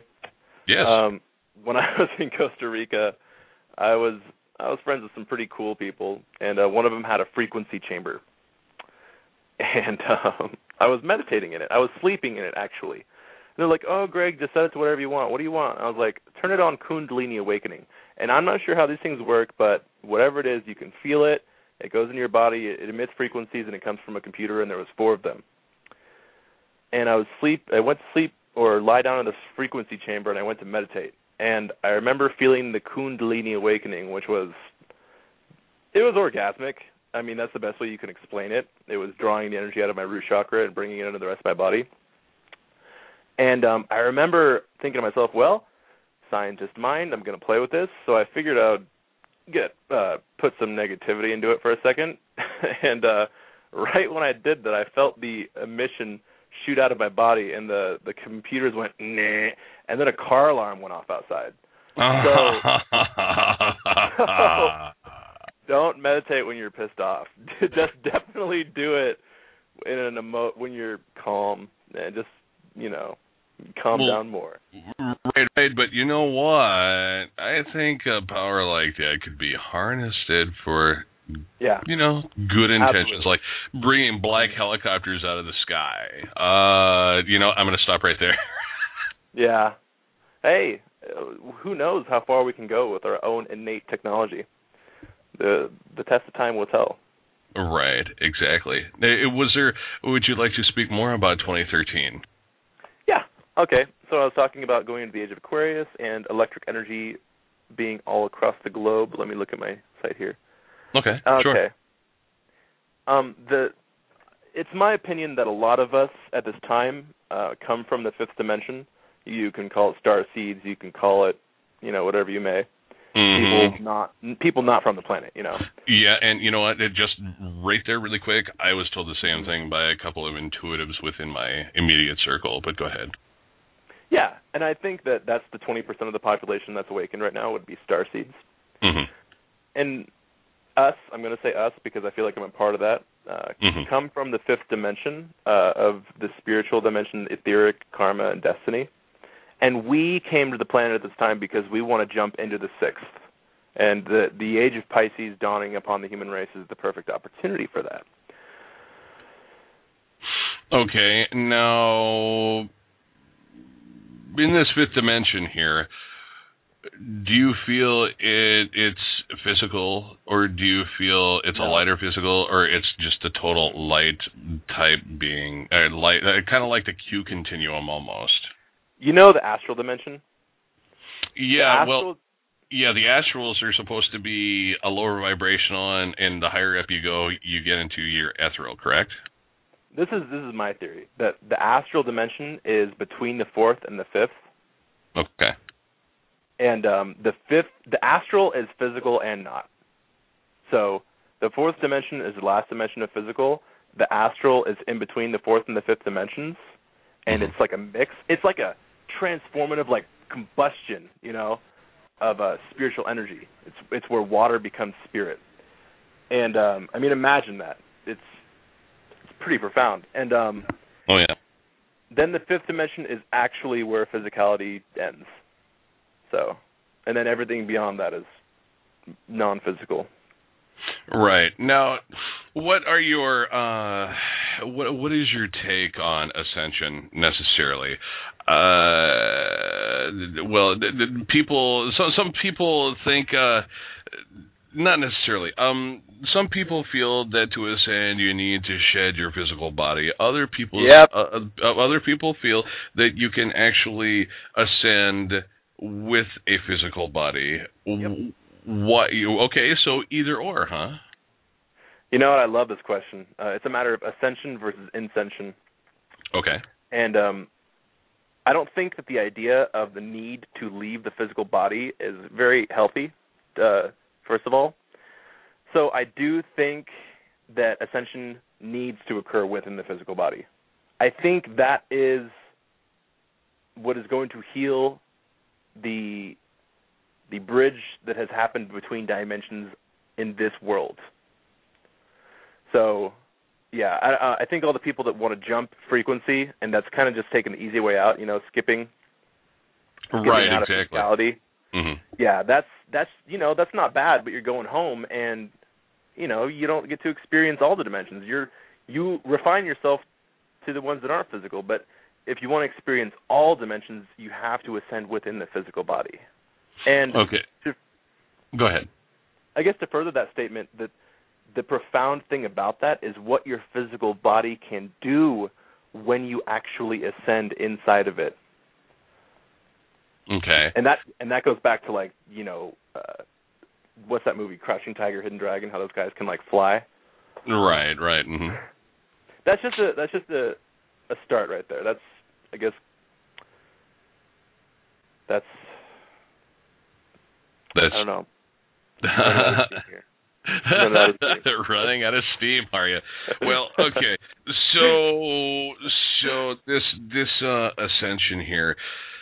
How do you feel it is going to take place? What kind of energies do you believe people are going to feel when this ascension takes place? What are people looking for to know that they're actually ascending? Is it going to, is their diet going to be affected? Are they going to stop eating less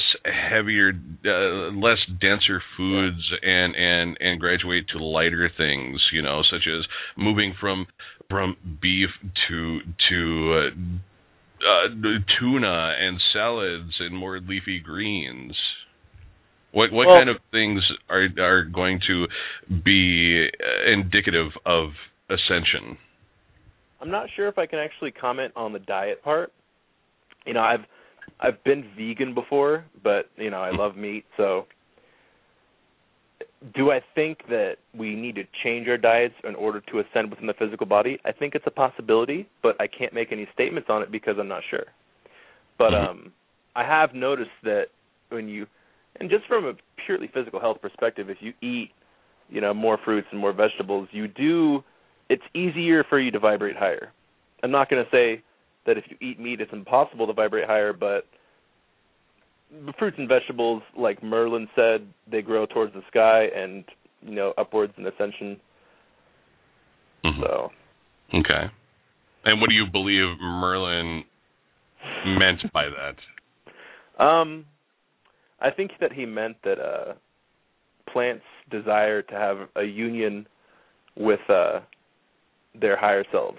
And if we are to consume plants, then we will also have that desire within ourselves because we take their energy within us. But, there's a whole lot of stuff about, like, consuming meat and the karma that goes into it, but I really haven't gotten into that, so I can't really say anything about it. Okay, understood. Now, folks, if you would like to call in and or post a question in the chat room, either or would be great, but the phone number, once again, is 661-621-7530. Yeah, I don't remember all my Spanish numbers, how to speak them, unfortunately. So we got, let me see, 1, 2, 3, 4, yes, okay. Yes, 1, yes, 2, 1. No, I'm sorry. Okay, so where would you like to take it now? Because we've got about, we have about 20 some odd minutes left here, 22 minutes. Would you like to start getting into 2014? 2014, yeah, I wouldn't mind. Okay. 2014, the reason, 2011, Heart, 2012, Fifth, 2013. Yeah, 2013, it's like the completion. 2013 is like the first year where our higher abilities are manifest. And 2013 is almost like your get out of jail card. I mean, 2014. I apologize. 2014 is kind of like the beginning of a new world. It's the beginning.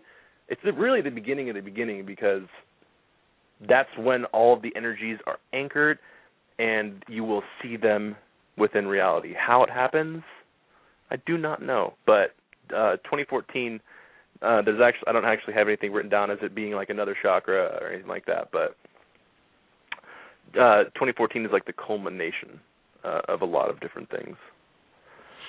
Mm-hmm. Such as all of the previous chakras that I was talking about. And, I'm sure that people will ask me, like, well, why didn't you talk about the 7th chakra? Well, it's because the 7th chakra, in my opinion, is a sub-chakra. And there are sub-chakras in between all chakras. And, yeah, you do have a crown chakra, but it's not one of the primary energy centers. So 2014 isn't like the opening of the crown chakra or anything like that, but it is. It's like a culmination of everything involved prior. That's the best way I can put it. Okay. Now with the crown chakra, have you ever noticed? And this has had me wondering for quite some time. For folks who have shorter hair, you can actually see on the top, right in the middle of the back of their head, at the crown, honestly, and or up to either side, the right or the left, you can see how the hair spirals and grows out from there. Oh yeah. I always thought about how maybe if the crown chakra opens, and you have these chakras also within your joints, and Jeff Harvey, a former guest of ours, speaks about, and I'm going to get on again. He's great to talk to, but he says that your joints also have energy vortices that are connected to them. Yeah, your joints. All your joints do, right? But okay, so your crown chakra opens and closes. I'm thinking, well, depending on where that little spiral is of where it starts on your head with your hair, have you ever thought of that as an entry point for the soul? And and where do you believe the actual soul, the essence of a person, the spirit, resides within the body? My theory is that the soul actually resides within the root chakra. The self is the soul, and it's at the most primal state of existence, who we are, the individual aspect of us. Mm-hmm. And I'm looking in the chat room actually right now. Yes, it's 1 earth, 2 air, 3 fire, 4 water, 5 ether, 6 electricity. Yes, Colleen, you are right. But yeah, the soul exists in the butt. No. Other people's souls exist there. No, wait. I'm not even there. Sorry. Oh, God. Okay, I'm not. Yeah. Well, I mean, I think that's where the soul energy manifests, and it kind of like boils out of the root chakra, and that's where it goes into the higher chakras, or it can go down and be grounded into the earth. And I'm sure there's other minorly influential chakras in the joints, like we're said. But I think what is really interesting is how people talk about the possibility of being like an 8th chakra, a 9th, a 10th, an 11th, and then a 14th, like the higher ups. And I've heard about that, but I will not make any statements or any comments on that until I feel like I know more about that myself. So, well, right. Oh, well, it's definitely a possibility, especially when you enter the light spectrum. We only see a sliver of that entire light spectrum. We only hear a sliver of that entire audio spectrum, okay? And 144 chakras, 144, I don't know, there might be a little bit more. You know what? I had an intuition a while back that there was 144 dimensions of existence. Really? So, really? Yeah. Well, what about there being more, as a matter of fact? What about being more, like as in infinite? Because when I say this,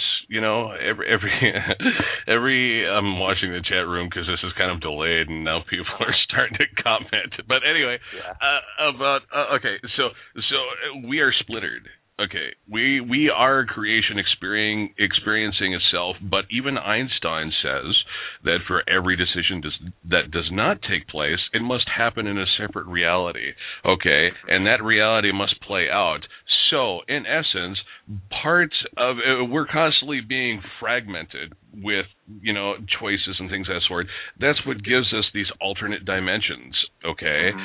But on top of that, there's dimensions existing within dimensions, and and for a lot of people, they're like, what? But you understand where I'm going with this. Eventually, everything is all going to come back into a singularity, okay? But, okay, now I'm getting off track here. As far as the 144 dimensions, what exactly did you feel? What did you understand? What did you get from that intuitive thought?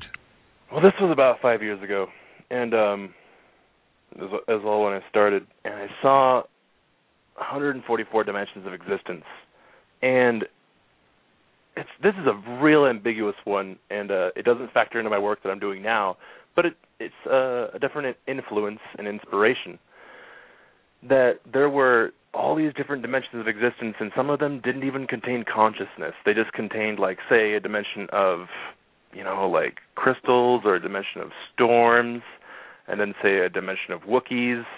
No, but hey, in another dimension, we're all puppets too. We're marionette puppets. Yeah, I remember that. Yeah, that was funny. I loved it. That cracked me up. I think the most important thing to comment on is I believe that the nature of existence is random. The meaning that we attach to it is what we attach to it, but that's a self thing. I do believe that within ourselves we have the ability to apply meaning to everything, but when we fully ascend and we get to the highest state, it is of my opinion that all we do, we get to the top and we just start over again. We just... Well, why would you want to start over again if you've already mastered it? Do you feel that we're going to get... Good question, isn't it? Yeah. Do you feel we're going to become bored sitting over there and say, oh, okay, there's nothing else better to do. Might as well go in for another go around, I guess it's either that or just completely become one with all things and be at all times. And like you were saying, the singularity. It's like a choice. You can either be completely one with all consciousness in existence, or you can start back at square one and do it again. Ugh, man, what a choice! Jeez, yeah. But if it comes right down to it, I would like to be anything and everything all at once. That would be so cool. I want to feel that, Yeah, feel the grass growing, feel the trees growing, feel the wind blowing in your, past your leaves, and oh yeah, great. But okay, so let's finish up with 2014 if we have not already, because we do. No, we did. We did. And I noticed there's a lot of we did, and there's a lot of questions being asked too. Okay, yes, there are. As a matter of fact, thank you for reminding me. And that one from, I do believe, it was in red. Let me scroll back up here. Mm-hmm. Every time I scroll back up, somebody posts, okay, it's from Underclass Hero, and they wanted to know, as conscious minds enter the fourth dimension, conscious minds, enter the fourth dimension, will that provide an opportunity for long-term illness sufferers to be healed and cured? Because they are diabetic. It absolutely will. I've said when I started getting into this work that emotional health is the foundation of your physical health. And the fourth dimension is the love dimension. It's the water dimension, and that's actually where the emotional body really manifests. So as we enter the fourth dimension, all of the emotional problems are going to be released, and that will absolutely be affected within the physical body, or be reflected within the physical body. Mm-hmm. So, I really do think so. Okay. And Ms. Bugsy, Miss Kathy, actually, in the chat room, she called in. She says that she heard that the indigos and crystals are here to balance society. Yeah. Mm-hmm. So it's kind of a statement. Yeah. Well, she put a little question mark at the end of there. Yeah.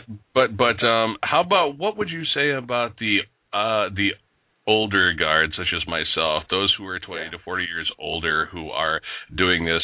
Honestly, I feel that we basically came here to scout the territory to make sure it was okay for the next generations to come through. Yeah. What say you? You look at it like a war strategy. I mean, at the most primal level, like a war strategy, like a militant expedition. You get the first people to come out, get the eyes out and, see what's going on, report back to their buddies. That was in the late 1800s, early 19th century, when the beginning indigos were coming in. And that's when you had a lot of rise to different belief systems like Theosophy and Rosicrucianism and stuff like that. Mm-hmm.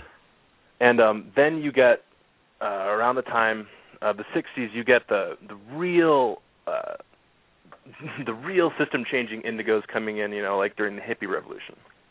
Those were the ones that were here to lay the foundation, which the people in my generation, being born in the 80s, would build upon. And so that's what I'm doing right now. And this is all the job of the indigos, the ones who are here to set the stage for the crystals, who will probably be incarnating in about 2040 to 2050. And that would be at a time when the Earth is in a high enough vibrating state that it can sustain their energy. Mm-hmm. Wow, you know what? That's a bummer because I'm gonna be 6 feet under and or really old and bitching at kids to stay off my lawn. Damn you kids, get off my lawn! Yeah. But I'm. Well, hey, if you can ascend, you can possibly live forever. Well, yeah, understood, but you know what? I got a lot of silver hair popping up everywhere. It has been for the past, 10, 20 years. So, actually, about 20 years. But, okay, we have another question here from Joseph in the chat room. Excuse me. Could you ask him if he has read any Barbara Handclough work, Alchemy? Oh, yeah. Well, Alchemy of the Nine Dimensions. Not any, but a certain, Alchemy of the Nine Dimensions. I haven't read that one, but I have read The Mind Code, and I actually recently listened to her on Red Ice Creations with Henrik Palmgren. It's a really good show. But what say you about Barbara Handclough's work? What do I say about Barbara Handclough's work? Yes, it's very interesting. I want to actually learn more about it, because right now it's kind of ambiguous to me. It's all over the place, and but it certainly inspired me with the Mayan underworlds and the overworld, and how we just entered. I think it was a new world, in the beginning of October, I think. Mm-hmm. And she came out and commented on that recently, actually. And she also talks about how each planet has different entities living on it in non-physical realms, like Jupiter is the planet of the Ascended Masters. So if you watch Jupiter and the activity on it in a physical sense, like how the red spot disappeared for a while or something like that, that is actually because the spiritual masters are fighting or something like that. Mm-hmm. So right on. I like her work. Yeah. Speaking of planets, we have about 7 minutes remaining here. What do you feel about Mars? Do you feel Earth and Mars were in that, what do they call that zone where it's just, it's great for hosting life upon? Do you feel, and if yes, how do you feel Mars lost its atmosphere? Was it another collision from a planet? Have you even studied anything about, celestial bodies? I have friends that know more about Mars than I do, actually, mm-hmm. and they're in my project I2I, Insult to Injury, and yeah, I know. But what I know is that there is a Cydonia region, and it has the face, and it's got the pyramids, mm-hmm. and what I've heard is that the pyramids actually have the same measurements as far as distance from each other as mm-hmm. the ones in Egypt, in Giza. Yeah, and you know what? That was actually displayed back on a show called Sightings back in the day. Do you remember that show? It was hosted by Tim White, produced by Henry Winkler, who played the Fonz on Happy Days. Yeah. No, I think I saw that, yeah. Okay, well, yeah, and they actually had an overview, 2 satellite overviews, one of Egypt and one of Mars, and they made them both transparent, and they took them and overlapped them over one another, and the pyramids, aside from the 5-sided stuff going on Mars in the face, but the 3 pyramids, Orion's belt, they lined up exactly with one another, same size, the whole 9 yards. Mm-hmm. What say you? It is, exactly. And, you know we go ahead. No, you go, because I wasn't even. There have been pyramids found in Japan. There was a pyramid found in Japan that was excavated and deals with Orion and things of that sort. And other depictions, pictographs, hieroglyphs, also depicting another star being in the sky that is not any longer there. But Orion was a major part of it, and there was this big one just hanging out there, but it's no longer there. Do you have any take on that? Is that Nibiru? Some people believe it to be. Yeah, I got another buddy actually, and he knows more about Nibiru. So I'm involved in a group of people, and they have their takes on it, and they should actually come on the show. But you know what? Send me their information to roger.silver@gmail.com. I'll put it in the chat room here really quick. While I'm doing that, Greg, time has flown by. I am so happy that we were able to just get down to, we've been all over the spectrum today. I mean, I guess that's... We've been all over the place. Mm-hmm. But would you like to take the last 4 remaining minutes, actually, and, say anything to the crowd out here? Yeah. If you all want to check out my website, it's http://practoracle, practoracle.webs.com. And if you want to talk to me afterwards and ask me personal questions, if you want to get if you think that you're a person who is well on your path and you would like to identify maybe what your purpose is, I have an aptitude for helping people discover why they're here. So I can help you with that. And you can also check out my Facebook, which is linked on my website. My main motto is ask and it shall be received, good or bad. You will get what you ask for. Whatever your intention is, it's going to come for you, because it has most certainly happened to me. Thank you, Colleen, by the way. Right, and here's his Facebook page here, folks. But yeah, people definitely need to be mindful of what they put out there, even if they're not focusing on it. Just fleeting thoughts like, yeah, I'd like to do something to that person, good, bad, or indifferent, and that same energy is going to come right back at you, trust me. Exactly. Wholeheartedly. Exactly. And that's what happened to Aaron, just that negativity. Yeah, and, I understand, too. I understand. But the thing is, people need to set up blocks, honestly. Mm-hmm. Otherwise, you're going to be out there ripping people's throats out where they stand. And I'm not advocating that in any way, shape, or form. But, folks, thank you for showing up today, Mr. Greg Von Haesler. And I remembered, woo! All right. Your last name there, I remembered. Thank you. Thank you very much, folks, for showing up. We have 2 minutes remaining. Maybe we can get one more question in really fast in the chat room if you've got one. 2 minutes remaining. Who's quick? Come on. Anybody? Haesler. Did I say Haesler? Oh, Haesler. Oops. All right. Are you messing with me? No, I'm not messing with you. Oh, okay. You better not be. All right. Well, I apologize. No, it's okay. All right. Well, I hate. Very much so. Greg, thank you so much. And we've got 2 minutes remaining, and I think we're going to retire early because I must do a couple things here. And, folks, thank you once again for showing up. I'll be here on Friday. My guest at that time, I don't have Renato. Oh, do not remember his last name. Please forgive me, Renato. My brain is not functioning at this time, but tune in, folks. I will put links up for Friday's show. Thank you all for tuning in. Greg, thank you so much, brother, for being here. I am very happy as to how the show turned out. Thanks for the opportunity. I really appreciate it.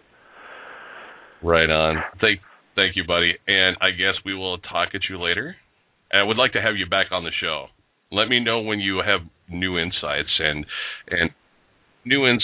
updates you would like to share with folks, and I'll get you back on here. That sounds perfect, actually. Okay. Okay, so I will. All right, Greg. Have a good one. All right. See you, Roger. Hey, yeah, have a great holiday season as well, okay? Oh, yeah, you too, and don't get too overwhelmed. Yeah, I'm trying not to, trust me. All right, buddy. Yep. Bye-bye. Later. Thank you, folks, for tuning in.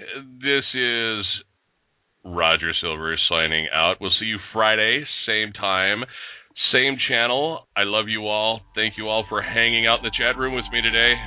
Bye-bye.